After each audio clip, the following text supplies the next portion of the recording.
Linda Pujastuti alias Mami Linda divonis 17 tahun penjara terkait kasus peredaran narkoba.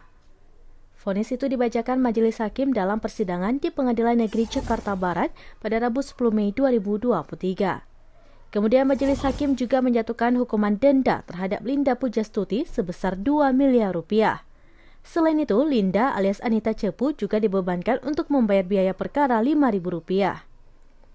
Dalam putusannya, Majelis Hakim meyakini Linda bersalah melakukan jual beli narkotika jenis sabu.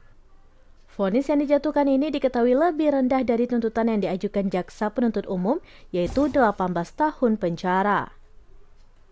Tidak hanya itu, Linda juga dituntut membayar denda 2 miliar rupiah dalam kasus ini. Sebagaimana diketahui sebelumnya, Linda telah memberikan pengakuan geger yang menyatakan bahwa dirinya istri siri Teddy Minahasa. Kemudian Linda juga mengatakan dia setiap hari tidur bareng Teddy di kapal saat mereka menyusuri Laut Cina Selatan untuk menangkap penyelundupan narkotika dari luar negeri.